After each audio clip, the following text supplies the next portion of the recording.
Hi everyone, welcome to my YouTube channel, Support and Career Development for Nurses. This talk is for application and interview tips for people applying for a trainee nursing associate apprenticeship. You may have already secured an interview or you may be about to apply for an apprenticeship, and there will be something for everyone in the talk, whatever your situation. So I hope you find it helpful, and do press like and subscribe to my free YouTube channel if you want to view more videos. So an overview of what I'm going to cover. I'll look at how to find out information about the nursing associate role, preparing your application form and personal statement, what to expect during your interview, and some tips to prepare for your interview, and dealing with nerves, as many people have nerves before interviews, even senior nurses, and it's the one thing I get asked about. How do I calm my nerves down? And I would say preparing and looking at videos like this, looking into the role so you can do as much preparation as possible will really help you. That's a photo of me from the 1980s when I first started out nursing with my hat on, and I did a training. It was more of a vocational training to become a nurse. There was no degrees then. To become a nursing associate, you'll be doing a level 5 foundation degree, whereas a registered nurse would do a level 6 degree. And before your interview, you really need to understand what a nursing associate does, the values and skills a nursing associate needs, and you really need to know the difference between a health and social care support worker, healthcare assistant, nursing assistant, an assistant practitioner, a nursing associate, and the registered nurse role. So you're really clear in your mind, where does the nursing associate role fit in within those roles. It'll be really helpful for you to view my previous video, How to Become a Nurse, where I clearly set out the differences between the roles aligned to their academic role and the standards that are required. What does the apprenticeship entail? If you are looking into this role and what the apprenticeship entails, the best way to find information is on the university websites and the employer recruitment sites. So rather than just applying for a level 6 full-time degree in nursing where pre-registration students go on the university website, you're applying for an apprenticeship with an employer, and it's a paid position. So you've got the theoretical component with the university, but essentially you're applying for an apprenticeship role with the employer. And there'll be information on the university website and on the employer recruitment websites. So download the course information packs and any information that the employer can give you on the role. There'll also be a program lead in university for apprenticeships and a lead for apprenticeship recruitment with employers. So you can contact both people. And you can also network with other students, and that's really helpful to talk to somebody that's already completed an apprenticeship. And if you talk to university leads and to employer apprenticeship leads, they will always network you with other students who have done apprenticeships. You need to know what you're applying for, and it amazes me how many people go to interviews without knowing what the course entails. It's a degree program, it's a level 5 foundation degree. It's usually modular and there could be some distance learning, but you need to look at your university pack to see how are they going to deliver the program. And then that's brilliant when you go to university, when someone asks you, they're bound to ask you somewhere, what do you know about this program? And you can say, well, I've looked into the program and these are the type of modules that I'm doing, or these are the assessments that I'm going to do. You need to also know about the nursing field, how many study days, how the clinical placements work, and you'll get all of that information on the university packs and on the employer websites. And this will help you think about your work-life balance before your interview, because you'll be asked how you will manage your work-life balance.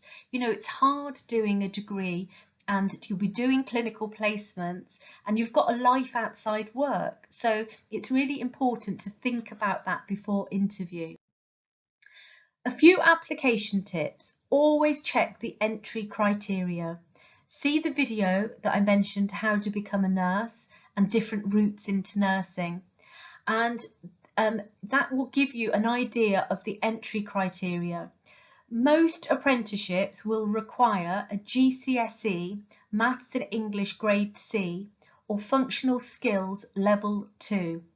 Don't give up your application because you haven't got your maths and English. You can go to college and you can get there, just get those qualifications and then you can apply.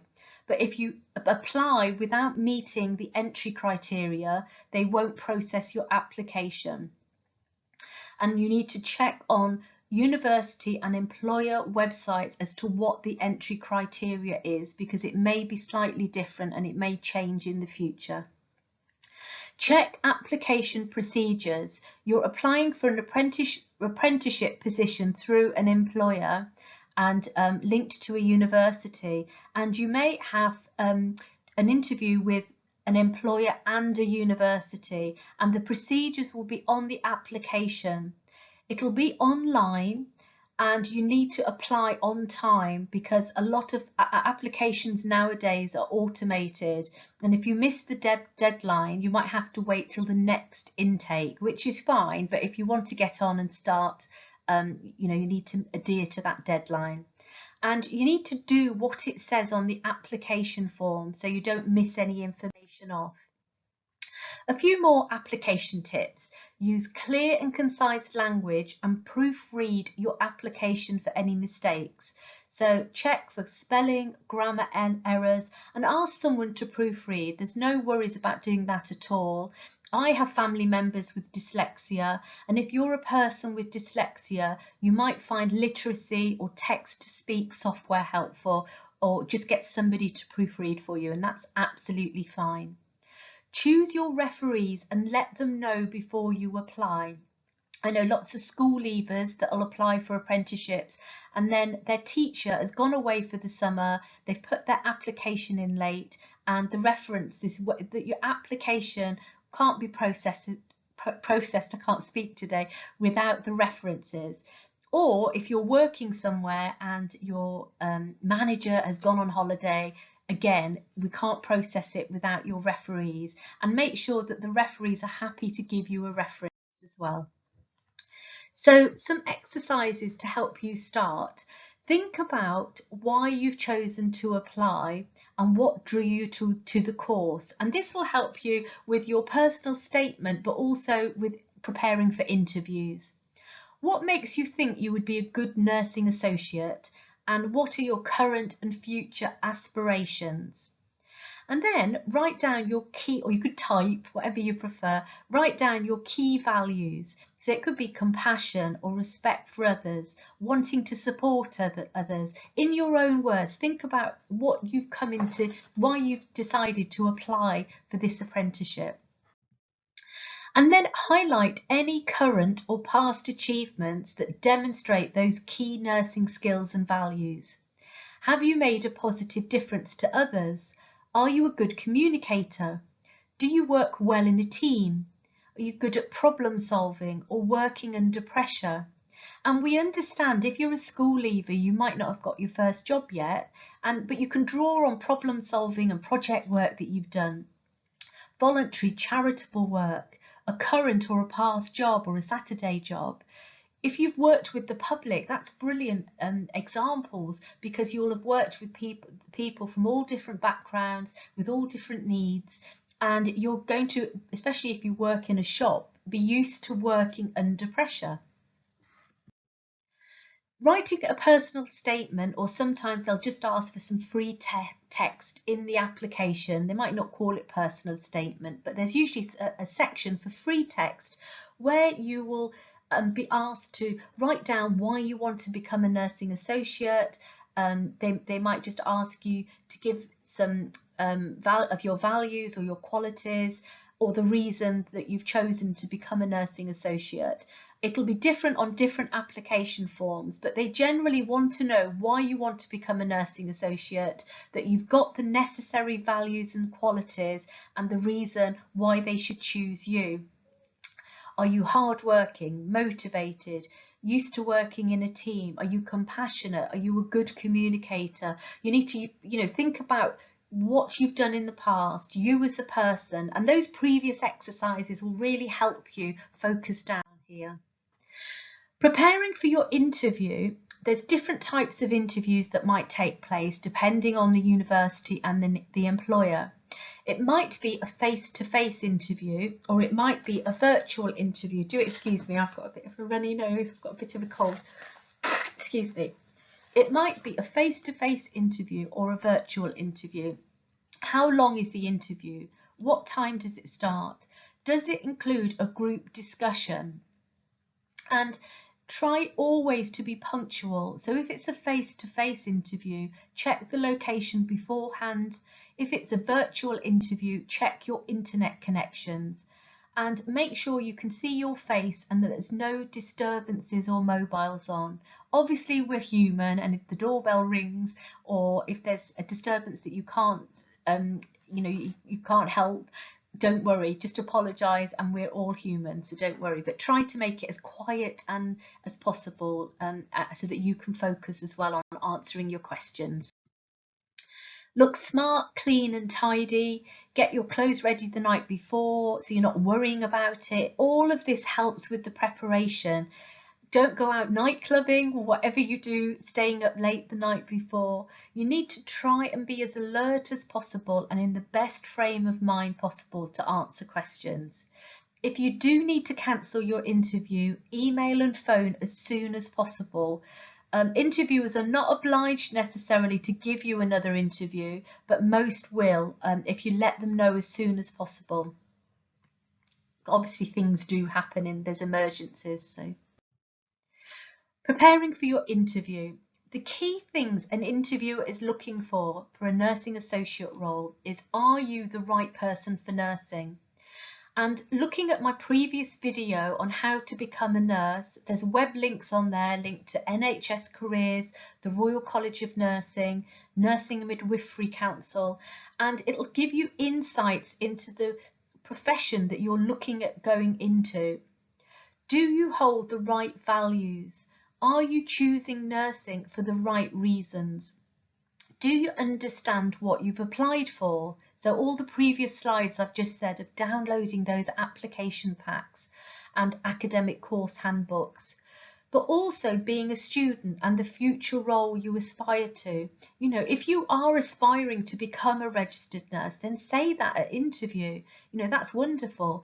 If it's been your dream to be a nursing associate, say that, and you might already be a healthcare assistant or a health and social care worker who's been inspired by a nurse or a nursing associate. Are you a compassionate and non-judgmental person? And that really is a must for any interview. Are you a good communicator, a good listener who is patient? That's essential. Can you work well in a team? All nurses must work in teams with other nurses and healthcare professionals, and you will be working amid a vast amount of different teams, and when you do your placements you'll be moving around into different teams where you've got healthcare support workers, assistant practitioners, registered nurses, physios, occupational therapists and doctors. How will you manage the workload on your course and on your apprenticeship and in the role in the future when you become a nursing associate? And you need to be able to maintain that healthy work-life balance. And another area is really just to look into healthcare topics, what's topical at the time. And at the moment we've got the COVID pandemic, but it's really good just to be aware about what's going on in nursing, and looking at those websites that I mentioned in my previous video is really helpful. A few generic questions that they may ask in some form they're going to ask And like they would for any job, if you were going to be a teacher or a policeman, why have you applied to become a nursing associate? What's the difference between a nursing associate and a registered nurse? So what exactly does a nursing associate do that's different to a registered nurse? They might ask, what's the difference between a healthcare assistant and a nursing associate? So you need to know what the standards are for a nursing associate role. What values and skills do you have that would make a good nursing associate? What do you know about this course? How will you manage the workload on this programme? So you can see the key themes that are coming through from the personal statement to your preparation. The difference between a nursing associate and registered nurse, it's really important that you check the up-to-date links on the Nursing and Midwifery Council website. They've got standards of proficiency for registered nursing associates, standards of proficiency for registered nurses, and there's a really nice table that shows the difference between the two roles. A few more example generic questions. They're going to ask something about looking after a patient, being compassionate, or being respectful, non-judgmental. They might just ask, what does compassion mean towards another person? What does being compassionate mean towards another person? And what does it mean to you? And they might give you a scenario where you could be approached by a patient or by an individual member of the public that comes up to you, and how would you deal with that? They might ask a question that refers to working in a team and ask you to talk about when you worked in a team or did some group work, or a time when you learnt from something challenging. All things that you would be doing while you're on your course and as a nursing associate. Tips for the day of your interview. One lead interviewer will chair the interview and manage your time, and there is always more than one person on the interview panel to prevent bias. They should never do an interview just with one interviewer. The interviewers will make notes when you answer your questions, and that's normal, so don't let that put you off. And they might look quite straight-faced and not very smiley, but that's the same for everyone, so don't let it put you off. Be confident in yourself. You've prepared for your interview. If you have a group discussion, it might be virtual group discussion or face-to-face. You'll be observed and notes will be written about what everybody's saying. So do try to contribute to that discussion and make sure that you're non-judgmental and respectful of others' views. They're often, if you do a discussion, it might bring in different people's views, and that's absolutely fine. We all come with different assumptions and from different backgrounds, and we've got different views and ideas, but you must be respectful and non-judgmental of other people, which is part of being a nursing associate. A health-related topic may be set for you to discuss, and that's why doing that previous work on the previous video, looking at those websites, it will give you insight into the roles, and you might be able to bring that into a discussion and say that, you know, when I looked on the Royal College of Nursing website, a mental health nurse talked about her role and how we need to be give individualized, person-centered care. These are insights that you're going to gain by looking into the area that you're applying for. And always ensure your behaviour is sensible if you attend an all-day or an all-morning interview. So if you're doing group discussion, you might be there all morning if it's a face-to-face interview. And I've been on interviews where people have got their phones out, they've been giggling and they start talking to another candidate, being really sort of unprofessional, and you really need to avoid that. From once you get there, you're being judged basically on your behaviour, and you need to be sensible. I'm not saying you can't talk to other candidates and say hello and be friendly, but getting phones out and making silly jokes isn't acceptable, so just be aware of that. Nowadays there's a lot more interviews that are done online, and so you're less likely to be doing that anyway if you've got lots of team squares and photos up, but just be aware of it when if you are asked to do a face-to-face socially distanced group discussion. Dealing with nerves. When I was younger, I had the most awful nerves before I went to interviews, and I've got such sympathy. I am not a confident person naturally, and I really had to prepare, and I still do. If I was going for an interview, I would really need to prepare. Some people are really articulate and confident, and it takes years to develop those skills sometimes. We really understand that you might be nervous, and experienced nurses get nervous too. So try to remember that we're human, interviewers are human. If you're really excessively nervous, just say that to the interviewers, and they'll try and be as empathetic as possible, and they can support you. They might get you a glass of water. You might need to just take a breath and just have a minute out. Absolutely fine. Remember, you've done really, really well to get that interview. Not everybody's shortlisted. You've given a really good personal statement. You've got the qualifications, and you've gone through that first really hard hurdle. And we really want people to become nursing associates. So we want you to do well. So just ask for more time. And if you're not quite sure what they mean in a question, if an interviewer asks a question and you're not quite sure, you can ask for clarification and say, oh, I'm not quite sure, do you mean this? And the interviewers should help you out. The best way to deal with nerves is to prepare for your interview and to do the exercises suggested in this video earlier, because the more preparation you do, the more confident you're going to feel when you're asked a question. And just try to do your best, try to put the interview in context, ask for verbal interview feedback if you're not offered an apprenticeship. Hopefully you will be, but you can always apply again. So put it in the context of that if you don't, you can apply again. If you've got any questions at all, don't hesitate to put them in the comments on YouTube. You can contact me on my website or DM me on Twitter or Instagram, and I wish you every success with your interviews. Let me know how you get on. Hopefully you'll do really well, and I wish you every success in the future.